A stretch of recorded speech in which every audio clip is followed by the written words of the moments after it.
बिस्मिल्लाहिर्रहमानिर्रहीम। अस्सलाम वालेकुम। फिजिक्स क्लास 10 चैप्टर नंबर है 16 इलेक्ट्रोमैग्नेटिज्म। आज हम इसके सेक्शन बी स्ट्रक्चर्ड क्वेश्चन करेंगे। इससे पहले मैं अपनी 2 वीडियोस में इस चैप्टर के तमाम इंपॉर्टेंट टॉपिक्स आपको एक्सप्लेन कर चुकी हूँ और जो कुछ पॉइंट रह गए हैं वो इन क्वेश्चन आंसर्स में मैं आपको क्लियर कर दूँगी। लेकिन आप ये ध्यान रखिएगा कि जो टॉपिक्स इन क्वेश्चंस में ना हो फिर भी आपने वो ज़रूर करने। ज़रूरी नहीं होता जो ये क्वेश्चन है सिर्फ वही एग्जाम में आएंगे, इसके अलावा भी चैप्टर के बीच में जो इंपॉर्टेंट टॉपिक्स हैं उनके क्वेश्चन भी आ सकते हैं, तो आपने उनको भी निगलेक्ट नहीं करना। हम स्टार्ट करते हैं। Question number 1, a wire in a magnetic field generate voltage to generate maximum voltage, move the wire in what direction relative to the field. इस क्वेश्चन में हमसे इन्होंने पूछा है कि जब अगर किसी मैग्नेटिक फील्ड के अंदर अगर किसी वायर से हम वोल्टेज जनरेट कर रहे हैं तो हमें उस वायर को उस मैग्नेटिक फील्ड के अंदर किस तरह मूव करना होगा कि उसमें ज़्यादा से ज़्यादा वोल्टेज जो है, मैक्सिमम वोल्टेज जो है वो जनरेट हो जाए। हमने फैराडे के लॉ ऑफ इंडक्शन में ये पढ़ा था कि जब भी किसी मैग्नेटिक फील्ड के अंदर किसी वायर को मूव करें या फिर मैग्नेटिक फील्ड या फिर मैग्नेट को मूव करें तो उससे उसके अंदर जो है वोल्टेज जो है जनरेट होता है या ईएमएफ जनरेट होता है। वो ईएमएफ कब ज़्यादा होता है ये हमें इसमें आंसर देना है। इसका आंसर हम लिखेंगे EMF is induced by the change in magnetic flux. ये हमें पता है कि ईएमएफ कैसे इंड्यूस होता है, मैग्नेटिक फ्लक्स में चेंज से होता है। मैग्नेटिक फ्लक्स का मतलब क्या है, कोई भी जो मैग्नेट होता है उसके इर्द गिर्द एक इमेजनरी मैग्नेटिक लाइंस होती हैं जो कि हमेशा नॉर्थ से साउथ की तरफ होती हैं। तो उन मैग्नेटिक लाइंस की जो स्ट्रेंथ होता है या मेजरमेंट होती है या अमाउंट होता है वो कहलाता है मैग्नेटिक फ्लक्स। जब मैग्नेटिक फ्लक्स में चेंज होता है तो ईएमएफ इंड्यूस होता है। यही हमारा फैराडे का लॉ ऑफ इंडक्शन है। The conductor wire must move in such a way that angle between velocity and magnetic flux must be 90। तो कंडक्टर वायर को अगर हमें किस तरह मूव करना है, इस तरह मूव करना है कि उसकी जो वेलोसिटी है और जो मैग्नेटिक फ्लक्स है उसके दरमियान 90 का एंगल हो, यानी कंडक्टर को हमें परपेंडिकुलरली मूव करना है मैग्नेटिक फील्ड की डायरेक्शन में। इट मीन्स अ वायर और कंडक्टर शुड मूव परपेंडिकुलरली। इसका मतलब है कोई वायर या कंडक्टर जो है हमें उसको मूव करना होगा परपेंडिकुलरली इन मैग्नेटिक फील्ड के टू जनरेट मैक्सिमम वोल्टेज और ईएमएफ, ज़्यादा से ज़्यादा वोल्टेज और ईएमएफ जनरेट करने के लिए। ठीक है, आपको ये आंसर समझ में आ गया। हमने ये पढ़ लिया था कि फैराडे के फर्स्ट लॉ के अकॉर्डिंग जब भी हम किसी मैग्नेटिक फील्ड के अंदर कंडक्टर को मूव करेंगे तो उसके अंदर जो है मैग्नेटिक फ्लक्स में चेंज आएगा जिसकी वजह से उसके अंदर ईएमएफ इंड्यूस होगा। तो इन्होंने पूछा था किस तरह मूव करेंगे, तो हमने उस कंडक्टर को मैग्नेटिक फ्लक्स या मैग्नेटिक फील्ड के परपेंडिकुलर मूव करना है, जो यानी 90 का एंगल बन रहा हो उन दोनों के दरमियान में। क्वेश्चन नंबर 2 है, can a transformer operate on direct current. Transformer को क्या डायरेक्ट करंट यानी डीसी करंट के ऊपर ऑपरेट कर सकते हैं। तो सबसे पहले मैं आपको एक्सप्लेन कर दूं कि ट्रांसफार्मर क्या होता है। ट्रांसफार्मर जो है एक स्टैटिक मशीन है जो कि इलेक्ट्रिक पावर को एक सर्किट से दूसरे सर्किट में या बहुत से सर्किट्स के दरमियान जो है ट्रांसफ़र करने के लिए यूज़ होता है। ट्रांसफार्मर जो होता है वो म्यूचुअल इंडक्शन के प्रिंसिपल पे काम करता है। देखिए, ट्रांसफार्मर जो होता है वो सिर्फ डीसी करंट पे ही ऑपरेट करता है क्योंकि ट्रांसफार्मर म्यूचुअल इंडक्शन के प्रिंसिपल पे काम करता है। मैग्नेटिक फ्लक्स को चेंज करते हैं जिससे ईएमएफ प्रोड्यूस होता है। जब हमारे पास ऑल्टरनेटिंग करंट होता है तो ऑल्टरनेटिंग करंट जो होता है वो एसी करंट जो होता है वो बार बार अपनी डायरेक्शन को चेंज करता है। तो जो मैग्नेटिक फ्लक्स कब चेंज होगा, जब करंट की डायरेक्शन चेंज होती है तो मैग्नेटिक फ्लक्स भी चेंज होता है। इसकी वजह से जो है ट्रांसफार्मर के अंदर हमेशा एसी करंट सप्लाई किया जाता है। अगर हम डीसी करंट जो होता है उसकी जो है डायरेक्शन एक ही होती है, जब वो सेम डायरेक्शन में करंट फ्लो कर रहा होता है तो फिर मैग्नेटिक फ्लक्स में तो चेंज नहीं आएगा। जब करंट कांस्टेंट हो जाएगा तो मैग्नेटिक फ्लक्स भी कांस्टेंट हो जाएगा। जब तक मैग्नेटिक फ्लक्स में चेंज नहीं आता ईएमएफ प्रोड्यूस ही नहीं होता। तो फिर अगर हम डीसी करंट सप्लाई करेंगे ट्रांसफार्मर को तो ईएमएफ प्रोड्यूस नहीं होगा। आपको मैं आंसर पढ़ के बता देती हूँ, आप राइट डाउन कर लीजिएगा। A transformer can not operate on DC current because DC current flow in one direction. It does not change the direction. If we use DC current in primary coil of a transformer, the magnetic flux will remain constant. तो अगर हम DC current को primary coil में use करेंगे transformer के तो magnetic flux constant हो जाएगा। If there will be no change in magnetic flux, no EMF will induce in secondary coil.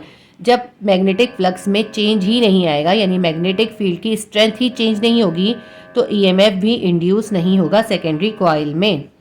Thus, AC current is required to produce EMF through mutual induction। इसलिए AC current जो है वो ज़रूरी होता है EMF produce करने के लिए म्यूचुअल इंडक्शन के ज़रिए। हमारा क्वेश्चन नंबर 2 भी कंप्लीट हो गया। क्वेश्चन नंबर 3 है, demonstrate through an experiment how an electric current in a conductor generate a magnetic field in its vicinity. तो हमें ये साबित करना है कि एक्सपेरिमेंट के ज़रिए कि जब किसी कंडक्टर से करंट गुजर रहा होता है तो उसके इर्द गिर्द एक मैग्नेटिक फील्ड पैदा हो जाती है। आपकी बुक में इसका आंसर आपको पेज नंबर 134 पे मिल जाएगा। आप यहाँ से इसको स्टार्ट कीजिएगा। When charge particle are set in motion, जब चार्ज पार्टिकल मोशन में आते हैं, they produce a magnetic field surrounding them, तो उनके इर्द गिर्द वो एक मैग्नेटिक फील्ड को प्रोड्यूस करते हैं। आप इसको अपने वर्ड में भी लिख सकते हैं। कैसे लिख सकते हैं आप अपने वर्ड में? आप लिख लें, when the electricity pass through a conductor it produce a magnetic field surrounding it. ठीक है, इस तरह आप लिख लें। उसके बाद हम जो है इसको डेमोन्स्ट्रेट करेंगे एक प्रैक्टिकल की मदद से। बहुत ही इजी एक्सपेरिमेंट है। एक हमने तार लेना है, इसके अंदर वायर लेना है, कंडक्टिंग वायर। वायर जो है हमें बेयर्ड लेना है, यानी उसके ऊपर कोई इंसुलेटिंग शीट नहीं होनी चाहिए, बेयर्ड वायर होना चाहिए। जो हमारे इर्द गिर्द वायर्स होते हैं ना, उनके ऊपर जो है एक इंसुलेटिंग शीट चढ़ी हुई होती है, जिसकी वजह से उनकी जो मैग्नेटिक फील्ड प्रोड्यूस होती है वो हम तक नहीं पहुंचती। तो हमें एक ऐसा वायर चाहिए जो कि बेयर्ड हो, जिसके ऊपर इंसुलेटिंग शीट ना चढ़ी हुई हो। उस वायर को हम एक कार्डबोर्ड से गुजारेंगे और फिर उस कार्डबोर्ड के ऊपर ये छोटे छोटे कंपासेस रख देंगे। जब हम इन कंपासेस को रखेंगे तो इनके जो पॉइंट्स हैं वो मुख्तलिफ डायरेक्शंस में होंगे, लेकिन जब हम इस वायर में से करंट पास करेंगे, और करंट हम किस डायरेक्शन में पास करेंगे? हम अपवर्ड डायरेक्शन में पास करेंगे, ऊपर की तरफ है इसकी डायरेक्शन। तो जैसे ही करंट इसमें अपवर्ड डायरेक्शन में पास होगा, ये कंपासेस के जो पॉइंट्स हैं ये एक खास अरेंजमेंट में आ जाएंगे। और ये किस तरह से अरेंज हुए हैं? इनकी सारे पॉइंट्स ये एंटी क्लॉकवाइज डायरेक्शन में अरेंज हो गए हैं। आप ये देखें, इसका भी पॉइंट इधर है, इसका पॉइंट इधर है, इसका और इसका, इन सब का आगे की तरफ पॉइंट है। ये एंटी क्लॉकवाइज डायरेक्शन में अरेंज हो गए। इससे पता चला कि जब करंट अपवर्ड डायरेक्शन में होगा तो जो मैग्नेटिक फील्ड उससे प्रोड्यूस होगी उसकी डायरेक्शन जो होगी वो एंटी क्लॉक होगी। अब हम इस एक्सपेरिमेंट को आगे इस तरह करके जो देख सकते हैं कि हम इस करंट की डायरेक्शन अपवर्ड है ना, तो हम इसकी करंट की डायरेक्शन को रिवर्स कर दें, यानी डाउनवर्ड कर दें। अब हम देखते हैं कि कंपासेस की सुई किस तरह अरेंज होगी। अब कंपासेस की सुई जो होगी या उसका जो पॉइंट होगा वो डिफरेंट डायरेक्शन में अरेंज होगा। उसकी डायरेक्शन कैसी होगी? अब की उसकी डायरेक्शन क्लॉकवाइज होगी। उनके पॉइंट कैसे होंगे? इस तरफ होंगे, इस तरह करके होंगे। ठीक है, ऐसे अरेंज होगा। ये सारे जो है इनकी अरेंजमेंट चेंज हो जाएगी और क्लॉकवाइज हो जाएगी। इससे हमें पता चला कि जब किसी कंडक्टर में से करंट पास होता है तो उसके इर्द गिर्द एक मैग्नेटिक फील्ड प्रोड्यूस होती है।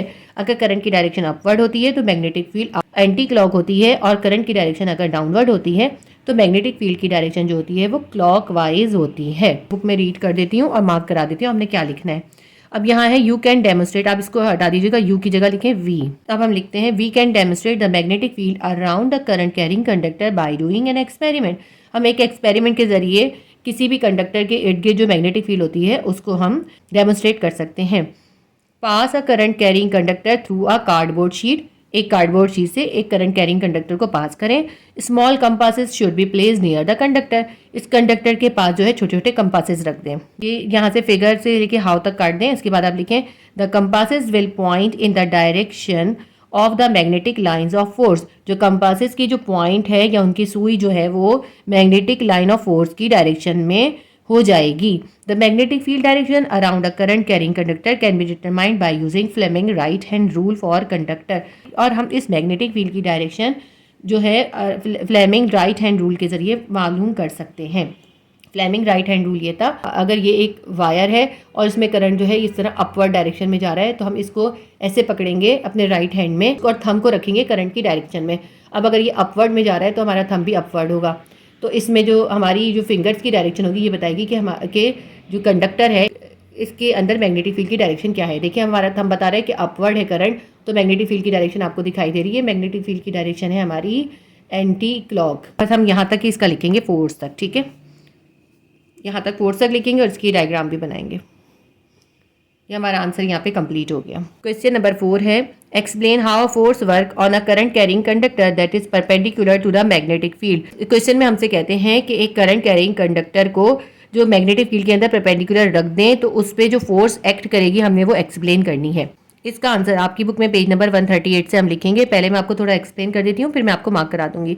देखिए, एक करंट कैरिंग कंडक्टर है, यानी एक ऐसा कंडक्टर है जिसमें से करंट गुजर रहा है। जब उसमें से करंट गुजर रहा है तो जैसे आप ये सपोज करेंगे, ये कंडक्टर है और इसमें से करंट गुजर रहा है। क्योंकि इसमें से करंट गुजर रहा है तो इसके अंदर अपनी एक मैग्नेटिक फील्ड होगी। तो क्या करा हमने, एक ऐसे कंडक्टर को जिसमें से करंट गुजर रहा है और उसकी अपनी मैग्नेटिक फील्ड है, उसको हमने ले जाके एक परमानेंट मैग्नेट की मैग्नेटिक फील्ड के अंदर रख दिया। परमानेंट मैग्नेट की मैग्नेटिक फील्ड जो होती है वो नॉर्थ से साउथ की तरफ होती है। तो जब हमने इस कंडक्टर को परमानेंट मैग्नेट की मैग्नेटिक फील्ड के अंदर रख दिया, अब इस कंडक्टर के ऊपर दो मैग्नेटिक फील्ड जो है वो इफेक्ट करेंगी। एक इसकी अपनी और एक दूसरी जो होगी इस परमानेंट मैग्नेट की मैग्नेटिक फील्ड होगी। ये कंडक्टर अपने ऊपर एक फोर्स एक्सपीरियंस करेगा। जो फोर्स उसके ऊपर वो एक्सपीरियंस करता है वो फोर्स कितनी होगी और उसको हम कैसे जाहिर करते हैं। तो हम यहाँ से इसका लिखेंगे when a conductor is placed in a uniform magnetic field B and if the current I is passed the conductor experience a force। यहाँ तक लिखेंगे कि जब हम एक कंडक्टर को किसी यूनिफॉर्म मैग्नेटिक फील्ड B के अंदर रख देते हैं, उसमें से I करंट पास हो रहा होता है, तो करंट कंडक्टर के ऊपर एक फोर्स एक्सपीरियंस होती है। यहाँ तक लिखने के बाद हम यहाँ से लिखेंगे, यहाँ से फिर हम लिखेंगे the direction of the force acting on the conductor will be perpendicular to the direction of the magnetic field. इस फोर्स की जो डायरेक्शन होगी वो मैग्नेटिक फील्ड की डायरेक्शन के परपेंडिकुलर होगी, यानी उसके साथ 90 का एंगल बनाएगी। And the electric current if they are perpendicular to each other, और ये एक दूसरे के परपेंडिकुलर होंगे। पहले हम यहाँ से यहाँ तक लिखेंगे और फिर यहाँ से द डायरेक्शन से अदर तक लिखेंगे। इसके बाद जो है हम इसको जो है इसकी डेरिवेशन ड्राइव करके दिखाएंगे, यहाँ से लेके यहाँ तक। ठीक है, अब लिखते हैं when a conductor of length L carrying current I and place in a magnetic field B at angle theta. तो हमने कहा कि एक कंडक्टर है जिसकी लेंथ L है, उसमें से करंट I पास हो रहा है और उसको एक मैग्नेटिक फील्ड जो है B के अंदर उसको रखा है और एंगल कितना बन रहा है, थीटा एंगल बन रहा है। इसके बाद लिखेंगे इट एक्सपीरियंस अ फोर्स, तो उसके ऊपर एक फोर्स लगेगी। वो फोर्स जो होती है वो डायरेक्टली प्रोपोर्शन होती है इसकी लेंथ के और इस करंट के और इस मैग्नेटिक फील्ड के। यानी कि अगर लेंथ ज़्यादा होगी तो वो फोर्स ज़्यादा होगी, अगर करंट ज़्यादा पास हो रहा होगा तो भी वो फोर्स ज़्यादा होगी, और अगर ये जो मैग्नेटिक फील्ड की जो स्ट्रेंथ है वो ज़्यादा होगी तो भी फोर्स ज़्यादा होगी। तो हम इसको कंबाइन करके लिखते हैं। तो ये फोर्स जो है वो डायरेक्टली प्रोपोर्शन होगी किसके, वो करंट के और लेंथ के उसकी और मैग्नेटिक फील्ड के। ठीक है, अब इसका प्रोपोर्शन हम हटाते हैं, इक्वल्स डालते हैं। या इक्वल्स की जगह पे जो कांस्टेंट आता है वो क्योंकि 1 होता है इसीलिए इसमें इन्होंने शो नहीं करा। ठीक है, सिर्फ इसको ऐसे ही कर दिया, F will be equals to BI L के, तीनों चीज़ों को एक साथ कर दिया। और यहाँ हम साइन थीटा लिखेंगे। साइन थीटा का मतलब क्या है, क्योंकि ये फोर्स जो है इन तीनों चीज़ों के साथ जो है 90 का एंगल बनाएगी। ठीक है, अब अगर हम ये हमारे पास फोर्स का मैग्नीट्यूड आ जाएगा। इसके आगे करने की हमें ज़रूरत नहीं है, इसके आगे तो हमने उसकी मैग्नेटिक फील्ड की स्ट्रेंथ निकाली है। हमें फोर्स पूछा था, यहाँ तक फोर्स पूरी हो जाएगी। ठीक है, फोर्स किसके बराबर होगी, मैग्नेटिक फील्ड और करंट और लेंथ के डायरेक्टली प्रोपोर्शन होगी और उनके परपेंडिकुलर होगी। ठीक है, तो हमारा बस यहाँ तक ये खत्म हो जाएगा। क्वेश्चन नंबर 5 है, state that a current carrying coil in a magnetic field will experience a torque. हमें बताना है कि जब करंट कैरिंग कॉइल को किसी मैग्नेटिक फील्ड में रखते हैं तो वो एक टॉर्क उस पर एक्सपीरियंस करता है, यानी कि वो उसके अंदर टर्निंग इफेक्ट पैदा होता है या वो घूम जाता है। जब मैं चैप्टर डिस्क्राइब करी थी मैंने आपको उस वक्त भी मार्क भी करवाया था और बहुत अच्छी तरह समझाया भी था। अगर आप इसको ज़्यादा अच्छी तरह समझना चाहते हैं, क्योंकि मैंने उसमें डायग्राम के साथ इलस्ट्रेट करा था, तो आप इस चैप्टर की पार्ट 1 वीडियो देखिएगा। मैं आपको पहले थोड़ा सा समझा देती हूँ, फिर मैं मार्क करा देती हूँ। ये एक करंट कैरिंग कंडक्टर है, इसको हमने ले जाके एक परमानेंट मैग्नेट की मैग्नेटिक फील्ड के अंदर रख दिया है। जब ये कंडक्टर है, इसके अंदर से करंट पास हो रहा है। हमने पढ़ा है जब कंडक्टर में से करंट पास होता है तो उसके अंदर अपनी एक मैग्नेटिक फील्ड पैदा हो जाती है और वो खुद एक जो है मैग्नेट बन जाता है, जिसको हम कहते हैं इलेक्ट्रोमैग्नेट। ठीक है, जब हमने इसको एक जो है परमानेंट मैग्नेट के बीच में रख दिया तो परमानेंट मैग्नेट की अपनी मैग्नेटिक फील्ड होगी नॉर्थ टू साउथ। इसकी डायरेक्शन के परपेंडिकुलर हमने जो है कंडक्टर रख दिया। हम कंडक्टर को परमानेंट मैग्नेट की मैग्नेटिक फील्ड के परपेंडिकुलर रख देते हैं तो इसके ऊपर दो फोर्सेस अप्लाई हो रही होती हैं और दोनों फोर्सेस जो हैं एक दूसरे के ऑपोजिट डायरेक्शन में होती हैं, लेकिन उनका मैग्नीट्यूड इक्वल होता है, जिसको हम कहते हैं ऐसी फोर्स को हम कहते हैं कपल। तो जब इसके ऊपर जब भी किसी बॉडी के ऊपर कपल फोर्स अप्लाई होती है तो वो उस बॉडी के अंदर टर्निंग इफेक्ट या फिर टॉर्क पैदा कर देती है। अब इस कंडक्टर के अंदर क्या हो रहा है, इस कंडक्टर के ऊपर जो है दो फोर्सेस जो है एक्ट कर रही हैं, एक अपवर्ड होगी और एक डाउनवर्ड होगी, या यूं कह लें एक इनवर्ड होगी और एक आउटवर्ड होगी। तो इनवर्ड जो होगी वो उसको अंदर की तरफ टर्न करेगी और आउटवर्ड जो होगी उसको बाहर की तरफ पुश करेगी, जिसकी वजह से क्या होगा, ये रोटेट करने लगेगा, इसमें एक टर्निंग इफेक्ट पैदा हो जाएगा।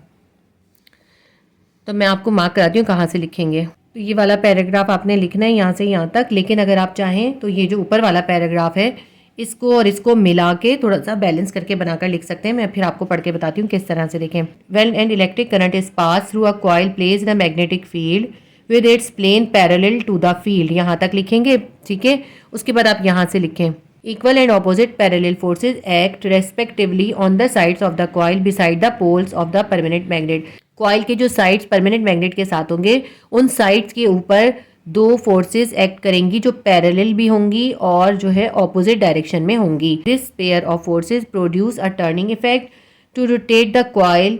ये जो पेयर ऑफ फोर्सेस होगी या कपल जो होगा ये उसके अंदर टर्निंग इफेक्ट पैदा कर देगा और रोटेट करेगा कॉइल को until it is stop by the control spring. यहाँ तक हम उसे किसी स्प्रिंग के थ्रू कंट्रोल ना करें, ठीक है। यहाँ से लिख सकते हैं आप, पहले यहाँ से ऐड कीजिएगा वैन से लेके फील्ड तक, उसके बाद इक्वल से लेके लास्ट तक ऐड करें और फिर यहाँ से लिखिएगा this this rectangular coil tend to rotate in the magnetic field and it suffers torque. तो ये जो रेक्टेंगुलर कॉइल है मैग्नेटिक फील्ड में रोटेट करेगा और उसके अंदर टॉर्क पैदा हो जाएगा।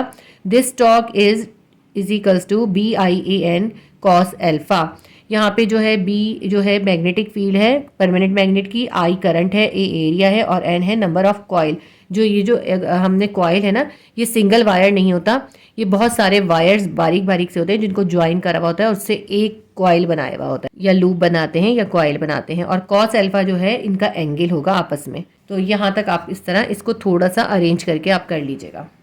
अगर आपको अरेंज करना ना आए तो आप इस लास्ट वाला पैराग्राफ पूरा लिख लीजिएगा बस, ठीक है। तो आपका ये क्वेश्चन यहाँ पे कंप्लीट हो गया। क्वेश्चन नंबर 6 है describe an experiment that demonstrate the induction of EMF in a circuit by a varying magnetic field. हमें एक एक्सपेरिमेंट के जरिए डेमोन्स्ट्रेट करना है कि मैग्नेटिक फील्ड को अगर किसी सर्किट में हम चेंज करें तो उसके अंदर EMF की इंडक्शन होती है या EMF प्रोड्यूस होती है। इसका आंसर आपकी बुक में पेज नंबर 141 पर है। इसको भी हमें थोड़ा सा देखें चेंज करके और बनाकर लिखना होगा।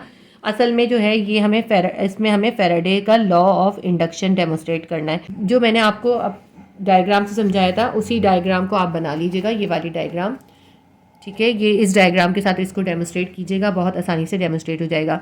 मैं आपको पहले समझा देती हूँ और फिर मार्क करवा देती हूँ। ये एक कॉइल कंडक्टर है, इसको हमने गैल्वेनोमीटर से कनेक्ट करा और फिर हम एक मैग्नेट को परमानेंट मैग्नेट को इसके पास लेकर आए। जब हम परमानेंट मैग्नेट को इसके पास लेकर आए तो इसकी जो परमानेंट मैग्नेट की मैग्नेटिक फील्ड थी या मैग्नेटिक फ्लक्स था वो इसके अंदर आया। जब वो इसके अंदर आया तो इसके अंदर जब मैग्नेटिक फ्लक्स में चेंज आया, उस चेंज की वजह से जो है इस कंडक्टर के अंदर जो है इलेक्ट्रॉन का फ्लो शुरू हुआ। क्योंकि ये ज़ाहिर है कंडक्टर है, मेटल है, तो इसके अंदर इलेक्ट्रॉन्स तो है ना, तो ये इलेक्ट्रॉन्स जो थे इन्होंने मूव करना शुरू करा, इन्होंने एंटी क्लॉक मूवमेंट की। जब हमने मैग्नेट को आगे करा तो इसके अंदर जो करंट फ्लो हुआ और करंट की डायरेक्शन क्या है, एंटी क्लॉक डायरेक्शन में मूव हुआ। और हमें कैसे पता चला, इस गैल्वेनोमीटर में एक सुई जो है वो इस साइड पे डिफ्लेक्ट हुई, एंटी क्लॉकवाइज डिफ्लेक्ट हुई। तो मैग्नेट को आगे करते ही इसके अंदर करंट फ्लो हुआ और गैल्वेनोमीटर ने सुई डिफ्लेक्ट करके शो करा, लेकिन फिर फौरन से गैल्वेनोमीटर की सुई जो थी वापस जीरो पे आ गई। इसका मतलब हुआ कि अब करंट आना बंद हो गया।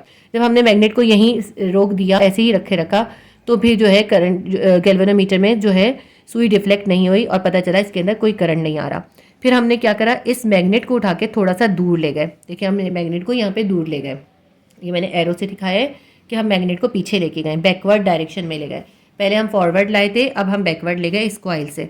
जब हम मैग्नेट को बैकवर्ड ले गए तो अब इसकी मैग्नेटिक फील्ड में दोबारा चेंज आया। अब इसकी मैग्नेटिक फील्ड जो थी वो कम होने लगी इस कॉइल के अंदर से।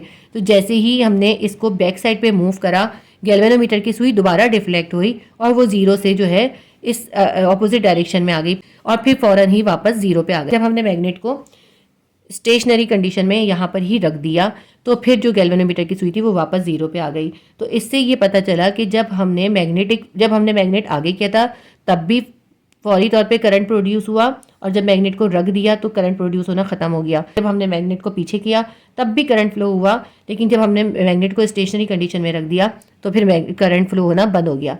इससे ये प्रूव हुआ कि जो कंडक्टर के अंदर जो करंट प्रोड्यूस हो रहा है वो मैग्नेटिक फील्ड या मैग्नेटिक फ्लक्स के चेंज से हो रहा है। जब मैग्नेटिक फ्लक्स चेंज होगा कंडक्टर के अंदर तब इसके अंदर करंट प्रोड्यूस होगा। ठीक है। तो इसको आगे मज़ीद किस तरह करा कि इस मैग्नेट को आगे पीछे कंडक्टर में मूव करा। जब मैग्नेट को आगे पीछे कंडक्टर में मूव करा तो फिर जो है गैल्वेनोमीटर की सुई राइट और लेफ़्ट डिफ्लेक्ट होने लगी। इसका मतलब है बार बार मैग्नेटिक फ्लक्स के चेंज करने से करंट प्रोड्यूस होता है। यही फैराडे का लॉ ऑफ इंडक्शन है। उसके बाद इस एक्सपेरिमेंट को दूसरे तरीके से जो है दोहराया गया। कैसे दोहराया गया? अभी तो हम मैग्नेट को मूव कर रहे थे, अब क्या करा, मैग्नेट को एक जगह रख दिया और ये जो हमारे पास जो कंडक्टिंग कॉइल है इसको आगे पीछे ले जाके मैग्नेट के आगे पीछे ले जाके मूव करा। जब कंडक्टिंग कॉइल को मैग्नेट के आगे और पीछे मूव करा तो फिर गैल्वेनोमीटर के अंदर जो है सुई का डिफ्लेक्शन शो हुआ, जिससे पता चला इसके अंदर फिर करंट प्रोड्यूस हो रहा है। इन दोनों एक्सपेरिमेंट से ये साबित हो गया कि जो है मैग्नेटिक फ्लक्स के चेंज से कंडक्टर के अंदर ईएमएफ प्रोड्यूस होता है। और यही था हमारा फैराडे का लॉ ऑफ इंडक्शन। पूरा मैंने आपको समझा दिया। मैं मार्क कराती हूँ आपको कि कहाँ से लिखेंगे आप। बस अपने वर्ड में करके लिखेंगे। देखिए चेंज करना पड़ेगा हमको, पढ़ने के बाद समझने के बाद थोड़ा सा अपने वर्ड में चेंज करना पड़ता है। When the magnet move towards the coil, the galvanometer pointer or needle will deflect away from the center position. अपनी सेंटर पोजीशन से अवे पोजीशन पे चली जाएगी उसकी गैल्वेनोमीटर की सुई। इन वन डायरेक्शन ओनली, और सिर्फ एक डायरेक्शन में। When the magnet stop moving and it's held stationary, अब जो मैग्नेट को मूव नहीं करा, स्टेशनरी कंडीशन में उसी जगह पे छोड़ दिया, रख दिया। With respect to the coil के पास वहीं रहने दिया। The needle of the galvanometer return to zero, जो गैल्वेनोमीटर की सुई थी वो वापस जीरो पे आ गई। As there is no physical movement of the magnetic field, क्योंकि वहाँ पे मैग्नेटिक फील्ड की कोई मूवमेंट नहीं हो रही, क्योंकि मैग्नेट जो है स्टेशनरी कंडीशन में आ गया है। Similarly when the magnet is moved away from the coil, इसी तरह जब हमने मैग्नेट को अवे करा कॉइल से, the galvanometer needle deflect in the opposite direction, galvanometer की सुई जो थी अब के ऑपोजिट डायरेक्शन में डिफ्लेक्ट हुई, indicating a change in polarity. By moving the magnet back and forth towards the coil, the needle of the galvanometer will deflect left or right, positive or negative, relative to the magnet's motion. तो जब हमने उसको magnet को आगे पीछे करना शुरू करा तो गैल्वेनोमीटर की सुई राइट और लेफ्ट पे मूव करने लगी, यानी पॉजिटिव और नेगेटिव साइन शो करने लगी। जब हमारा आगे हम कर रहे हैं तो करंट की फ्लो जो है, करंट का फ्लो एंटी क्लॉक होता है। हम बैकवर्ड करते हैं तो करंट का फ्लो जो होता है क्लॉक वाइज होता है। उसके बाद लिखेंगे if we keep the magnet stationary and move only the coil towards or away from the magnet, the needle on the galvanometer will also move in either direction. अब अगर हम मैग्नेट के बजाय कॉइल को मूव करें आगे पीछे तो फिर भी सुई जो है डिफ्लेक्शन शो करेगी गैल्वेनोमीटर में। A voltage is induced in a coil when the coil is move through a magnetic field and the magnitude of this voltage is proportionally to the speed at which the coil is moved. यहाँ तक हम लिखेंगे magnetic field के change की वजह से conductor के अंदर, कंडक्टिंग कॉइल के अंदर जो है ईएमएफ इंड्यूस हो रहा है, और ये जो ईएमएफ या वोल्टेज है वो डायरेक्टली प्रोपोर्शन है स्पीड के, यानी जिस स्पीड से हम ये मूवमेंट कर रहे होंगे, यानी कि मैग्नेटिक फ्लक्स को चेंज कर रहे होंगे जितनी तेज़ी से, उतना ही ज़्यादा करंट शो होगा, उतना ही ज़्यादा ईएमएफ प्रोड्यूस होगा। ठीक है, यहाँ तक ये पूरा आएगा हमारा। ये भी हम यहाँ तक पूरा लिखेंगे और ये भी यहाँ तक लिखेंगे। और डायग्राम में अगर आप चाहें तो यही डायग्राम बना लीजिए, या जो मैंने डायग्राम बना के एक्सप्लेन करे आप उससे एक्सप्लेन करेंगे, वो भी बहुत अच्छा आंसर हो जाएगा अगर आप उससे एक्सप्लेन करेंगे। अगर आपको वो मुश्किल लगे आप इससे भी कर सकते हैं। क्वेश्चन नंबर 7 है, give some examples of what could increase or decrease the strength of an induce EMF. Induce EMF की स्ट्रेंथ को हम कैसे कम और ज़्यादा कर सकते हैं, हमें एग्जाम्पल से जो है बताना है, हमें इसकी कुछ एग्जाम्पल्स देनी है। पेज नंबर 143 पे जो ये आपके पास factor effecting on the magnitude of induce EMF है, इसी को ही हम बनाकर लिख सकते हैं। देखिए हम अगर बहुत सिंपल सा है, थोड़ा सा चेंज करके क्वेश्चन को समझ के हमें चेंज करके करना होता है। इस तरह भी क्वेश्चन पूछ सकते हैं कि ईएमएफ पे, इंड्यूस ईएमएफ पे जो फैक्टर इफेक्टर थे वो बताएं। अब इन्होंने देखिए क्वेश्चन कितना चेंज करके पूछा है, लेकिन इसमें आंसर यही आना है। हम इसका आंसर जो है ये सारे पॉइंट्स लिखेंगे, इसको थोड़ा आप चाहें तो शॉर्ट कर लीजिएगा, बहुत ईजी सा है। पहला पॉइंट है the induce EMF is directly proportion to N the total number of turns in the coil. जो इंड्यूस ईएमएफ होती है वो डायरेक्टली प्रोपोर्शन होती है एन के। एन क्या होता है, कॉइल के अंदर जितने टर्न्स होते हैं, नंबर ऑफ टर्न्स होते हैं। तो थोड़ा सा अपने वर्ड में हम कैसे करके लिखेंगे, the induce EMF is directly proportion to n. We can increase EMF by increasing the number of turn in the coil. ठीक है, उसके बाद सेकेंड है the induce EMF is also directly proportion to A. Area की भी directly proportion होती है। And we can increase EMF by increasing the cross sectional area of the coil. ठीक है, थोड़ा सा इसमें चेंज करके आपको बनाना पड़ेगा। Third point is induce EMF is directly proportion to B. Induce EMF जो है वो बी के भी डायरेक्टली प्रोपोर्शन होती है। B is the strength of the magnetic field. So we can increase the EMF by increasing the magnetic field, or we can decrease the EMF by decreasing the magnetic field, या by decreasing the strength of the magnetic field। तो आपने ये भी थोड़ा change करके लिखना है। The induced EMF is directly proportion to omega and the angular velocity of the coil. Induce EMF जो है वो ओमेगा के भी डायरेक्टली प्रोपोर्शन होती है। ओमेगा क्या होती है? कॉइल की एंगुलर वेलोसिटी। तो we can increase EMF by increasing the angular velocity of the coil and we can decrease EMF by decreasing the velocity of the coil. उसके बाद हम पॉइंट लिखते हैं, the induce EMF also varies with time and depend on instant T. Induce EMF जो है वो time change करने से भी चेंज हो जाता, टाइम के हिसाब से भी चेंज होती है।